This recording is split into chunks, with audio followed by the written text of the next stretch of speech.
What's going on, everybody? Welcome into the Hustle Show pod. It is Tuesday, feast week, college football, lots of it, lots of pro football as well. Of course, here at Wager Talk, we wish you a happy and safe Thanksgiving. Take advantage, if you already haven't, of that $69 7-day all-access special with your favorite handicapper. Speaking of your favorite handicapper, joining me on the show today, to discuss the subject of motivation in the final week of the college football regular season is a man who is always motivated. Your good friend of mine, Mr. Adam Trigger. Trig, how the hell you doing, buddy? I'm doing good, Brian. We kind of struck this up earlier today. We're trying to think of, because we've been talking about MAC, but the MAC's winding down. We have 2 games tonight. And man, I was going through the games this weekend and starting from kickoff tonight until the true Drew Martin degenerate special time slot on Saturday at 11 p.m. when Colorado State is playing out at Hawaii. There is 5 and 6 teams trying to get to a bowl game galore. There's so many of them. So it's going to be really interesting to see how that all plays out. Yeah, you referenced how we've been spending our Tuesdays the last couple of weeks discussing the MAC. And then you, of course, just referenced 5 and 6 teams. Obviously, you need 6 wins to become bowl eligible. If you're watching this show, you probably already know that. And lo and behold, we can maybe touch on this briefly and then go into a discussion in a broader sense. Our first 5 and 6 team of the week plays Tuesday night in the MAC. It's Eastern Michigan, who has predictably taken money.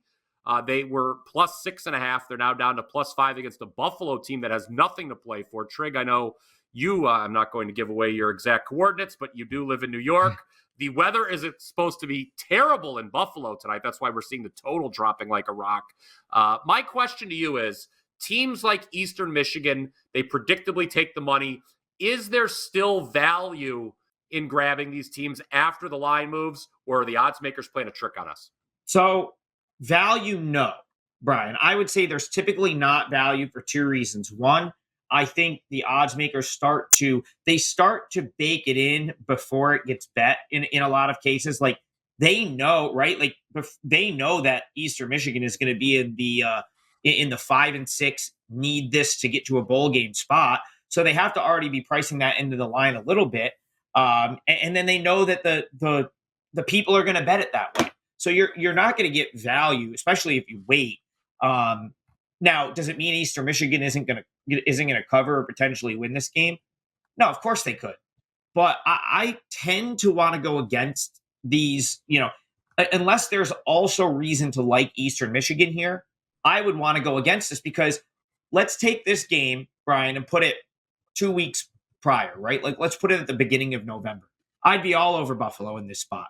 I'd be all over Buffalo, a team that I thought was starting to make strides, playing at home. A team in Eastern Michigan that struggles to move the ball, as referenced by a very low total here in this game.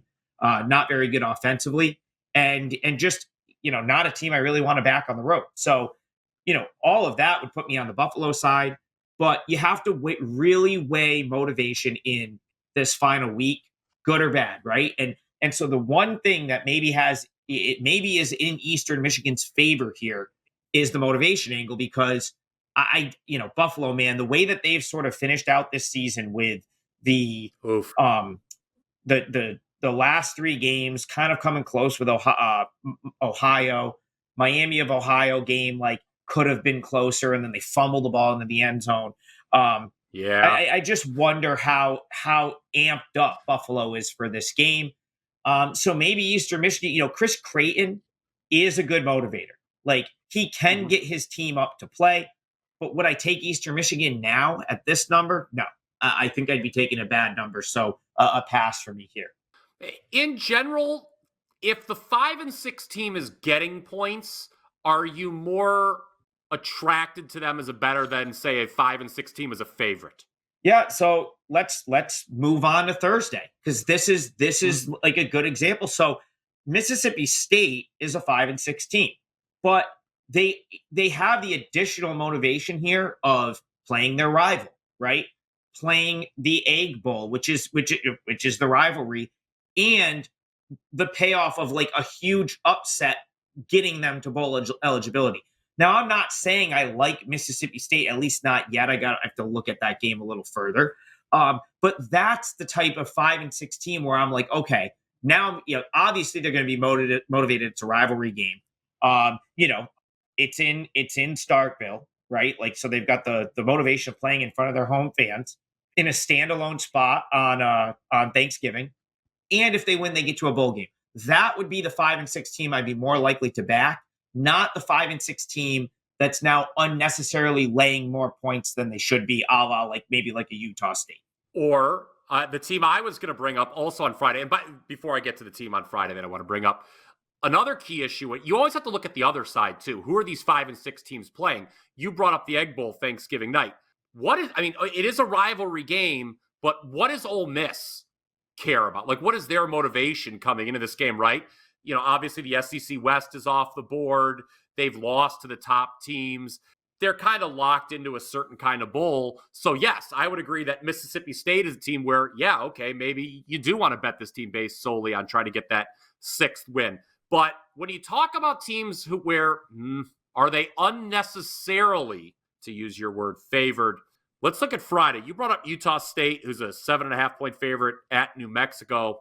But the game where the bowl eligibility factor intrigues me the most, I think, probably on this whole slate. And for the record, there are 24 5-win teams coming into the weekend in total between Tuesday, Thursday, Friday, and Saturday. But the one that intrigues me the most, Trig, Nebraska favored against Iowa. Iowa obviously is going to the Big 12 championship game. Nebraska has had, this will be their 4th shot at bowl eligibility. They've obviously failed the previous 3, and Nebraska, despite being 5-6, is favored over a ranked Iowa team. Now, we all know about Iowa's warts, right? I mean, they can't score. They have a lot of lucky wins. Props to our buddy CT Bets for cash that win total. He was all over it at the start of the season. But that, to me, is like the classic. You really have to think about it because the must win is baked into Nebraska's price. Yeah, no, definitely. And I'll throw one more out that's like, that I was just, as you're kind of like breaking that one down, that caught my eye. And I should have, I almost was going to go to this game, Brian, but then I decided that I'd rather have my life Saturday afternoon than go watch this football game in person. But it's Syracuse and Wake Forest, where you have you actually might get some backdoor motivation from Syracuse, knowing that the program is going to go in a different direction. They've pretty much announced that they're going to be done with Babers after this season. But they could be 6-6 with a win. And how motivated is Wake Forest going to be to come play a game up in Central New York in a season where they are 4-7 and their season kind of completely went off the rails, with 4 straight losses. So this is where it gets tricky though, because you've got, Syracuse in this spot. I would almost love to fade them. In most scenarios, thinking okay, they're not going to actually get that 6th win, but they're playing an opponent that might be worse off than them. And they're at least playing at home. And Syracuse hasn't had many home games in November. The only other home game, weird schedule for them this year. I was at the Clemson game that they played on September 30th. They've only had one other game at the Dome since September 30th. And it was the Boston College game on Friday, on a Friday night that they lost, because their win against Pitt was actually at Yankee Stadium. So people will, the Syracuse faithful will show up for this game. They will actually probably have a good crowd. It's Saturday at 2. It's inside, right? At the nice part about being, the Dome being the home venue and you're in Central New York is you don't have to sit there. It's not like you're in Chestnut Hill, Mass, freezing for a late November game. You're going to be in the nice warm Dome. And I could actually see this crowd being better than some of their late season crowds. So I actually don't mind Syracuse in this spot. I feel like they could potentially get up for this game. And the assignment is not that difficult, right? Wake Forest is not a great football team. And one would have to really question their motivation in this finale. And that's another issue in general. We've been talking obviously solely on 5-6 teams. There are teams that are already bowl eligible. I talked about one on the college football show that we just did, Memphis, who they've got 8 wins. They know they're going to a bowl. It might just be the Liberty Bowl at their home stadium. And last week, they have their conference hopes and dreams dashed with the loss to SMU. So they've got really no reason to show up against a Temple team. They're laying double digits on the road. So, that's another thing you have to handicap is teams that, you're like, wow, I can't believe this line is so low. But it's because, is the favorite going to care? And I talked about on the College Football Show how Memphis very well could be a favorite that doesn't care. There are 10 teams that need to win, by the way, going back to our previous discussion. 10 teams that need to win this week to get bowl eligible that are underdogs. I'll just run through them real quick. Eastern Michigan on Tuesday, Mississippi State on Thursday. We already talked about those. Central Michigan on Friday, who's at Toledo. There's one last situation I want to hit with you, Trig, that Toledo finds itself in. Many teams find itself in this week, as a matter of fact. TCU, though, plus 11 at Oklahoma. BYU's plus 17.5 at Oklahoma State. Minnesota is plus 2 at home versus Wisconsin. Cal getting points against UCLA. My goodness, how does Cal have a chance to get bowl eligible? Florida, all of a sudden, a game that they thought they would have no chance at winning against Florida State. Florida State loses Jordan Travis. Florida's just getting Florida's an underdog there. South Carolina's an underdog to Clemson, needing a win. Navy, who has 2 games left, because remember, they wrap up against Army in a couple weeks, but they're plus 20 against SMU. And that is it for those of the 10 underdogs. But I referenced Toledo, Trig, and Toledo is a team that many teams find themselves. Georgia's in this situation. Alabama's in this situation. Washington's in this situation. There's teams that have already clinched a spot in next week's conference championships and are now laying a big number. Is there anything that you look at special with that? I mean, is it? Do you pay extra attention? Oh, okay, maybe there's a letdown factor here. Is whether or not they could be involved in the college football playoff part of the handicap. How do you look at teams like Toledo, who already have their spot booked in a conference championship and are laying a big number this week? Because there's lots of teams like that. Washington laying a big number to Washington State is another one. Oh, I mean, that's absolutely got to be factored in. No question about it. Like, if you've got a team that is not has no college football playoff aspirations, like a team like Toledo, right? Like, where they only let these MAC schools go as far as, like, you win the MAC title, and you're gonna, unless you're in contention for that, like, one sort of New Year's Six or whatever they're called, like, bowl, being like the top group of 5 school. Yeah, I would really downgrade them from, like, a motivational standpoint in the week before they play their title game. They're probably more they're going to go deeper into rosters, right? Like, they're more likely to not burn guys out, knowing that's going to be the case. Brian, the one you brought up that's really interesting to me is Navy, because they're 5-5, right? So they're going to have. I could see Navy showing up and giving SMU a game. That's one where, like, I really, do you know who's given up the fewest points in the AAC this year, Brian? It's the Navy midshipmen. Yeah, I was going to guess that. You led me that way. I would not have guessed it had you not had mentioned Navy and said, do you know who's given up the fewest points? No, I would not have guessed that 10 minutes ago, for sure. It's a poor attempt at a rhetorical question right there. But anyway, it's the Navy midshipmen have given up the fewest points of any AAC team. So to think that they should be 3 touchdown or even, whatever it is, plus 19-point underdogs to SMU, I mean, you got to think that their defense might be able to keep them in that game. And then you got to like them in, like, the nothing to lose spot, because they don't have to play next week. They get the standalone big game. Like, they're going to prep for Army like it's their bowl game, and they've got 2 weeks for it. So I could see Navy being a little bit live this weekend. I don't know if they'll pull up the upset, of course. Like, that would be a pretty, monumental upset right there, but they certainly can hang around. Yeah, and that's a 5-win team where the must-win factor is not being priced in, because on the other side, remember, SMU has to win that game to go to the AAC championship game against the winner of Tulane and UTSA. And, it's interesting. Navy and Army this year, that's going to, I mean, let's say Navy loses to SMU, because, like you said, there's a good chance they do. They're a big underdog. But Navy Army, then, I believe, right? Both teams will be 5-6 going into that game. And Yeah, because I took Army because they had a shot at bowl eligibility if they beat Coastal Carolina. Yep. So yeah, you're gonna have 2 5-6 teams there. That'll be an interesting handicap. But the other teams that we know are in the conference championship, Trig, and what are they playing for this week? You look at Louisville, who's playing Kentucky, right? Louisville cannot go to the college football playoff. They lost to Pittsburgh, for God's sake. Troy is in a conference championship. Liberty is in a conference championship. Liberty, though, they may still be interested. That group of 5 spot may be in play for them. Yeah, I was going to say there. It probably goes to the American winner, though. But who knows? We mentioned Toledo. Miami of Ohio is in the MAC championship game. And they certainly have no chance. And Washington, now, obviously, they are playing for a spot in the college football playoff, even though they have been a shaky team, to say the least, for the last several weeks. Skating by with single-digit victories in the Apple Cup, though. They have that before they face either Oregon or Arizona. I think Arizona still has an outside shot at crashing the Pac-12 party. But, yeah, those are the situations you need to look at, guys.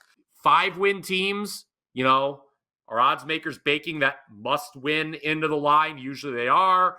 You have unmotivated, easy for me to say, favorites in certain situations, teams like a Memphis, and then teams in those look-ahead spots in the conference championship games. Is there anything else, Trig, you would like to add for this glorious feast week 13 of college football, games all day, NFL and college, Thursday, Friday, Saturday, Sunday? Of course, they worked in the NFL's first ever Black Friday game on Amazon Prime. How coincidental of them. And of course, it involves the Jets, who we just can't get rid of in prime time. But football all week long. Is there anything else that we've missed here on the Hustle Pod on Tuesday? I don't think so. I mean, if you wanted me to give a definitive sort of best, because we obviously just kind of rambled on about 10, 11 different games. So I guess maybe leave them with a best of the bunch, if you will. I think my favorite one would be a fade of Utah State in the must get to a bowl game spot. I think Utah State is very banged up, and New Mexico, remember, we're talking about motivation.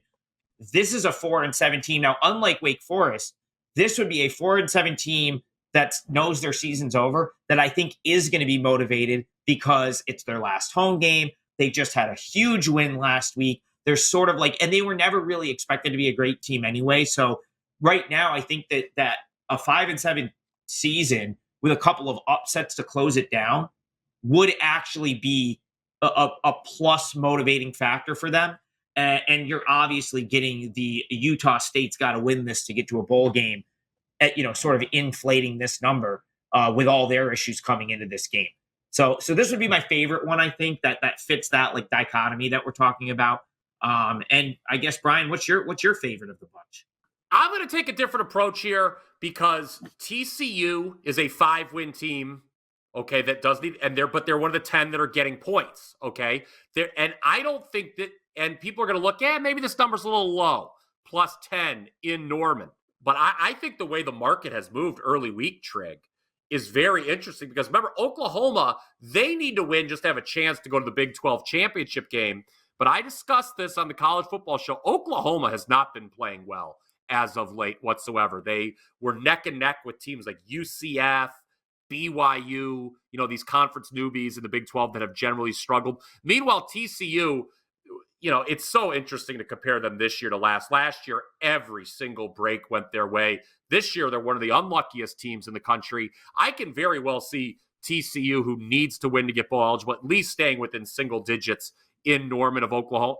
Because Oklahoma, in the back of their mind, they probably figure even if they do win, they're not going to the Big 12 championship game because not only do they need to win here, they need Oklahoma State to lose as a 17-point favorite at home to BYU, which just probably is not in the cards. Oklahoma losing back-to-back weeks in the final Bedlam game and to Kansas really just threw a wrench into their season. So if you do want to look at one of those quote-unquote must-win to get bowl eligible teams that may have some value, TCU plus 10, noon Eastern on Black Friday. Who knows? Could be a sleepy start for the favorite Oklahoma in that one.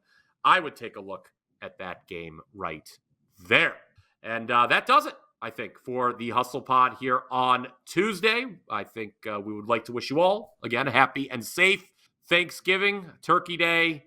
If you're like us, you'll be watching football wire to wire again, Thursday, Friday, Saturday, Sunday. We got you covered here at wagertalk.com. Tons of game previews, both NFL and college. Don't forget about college basketball, Trig. Lots of MTEs going on right now. NBA as well. And even soccer's back this weekend. All the domestic leagues resume in action. $69, 7-day all access. Your favorite handicapper. No coupon code needed. You can use as many times as you want. He's Adam Trigger. I'm Brian Power. Until next time, let's cash some tickets.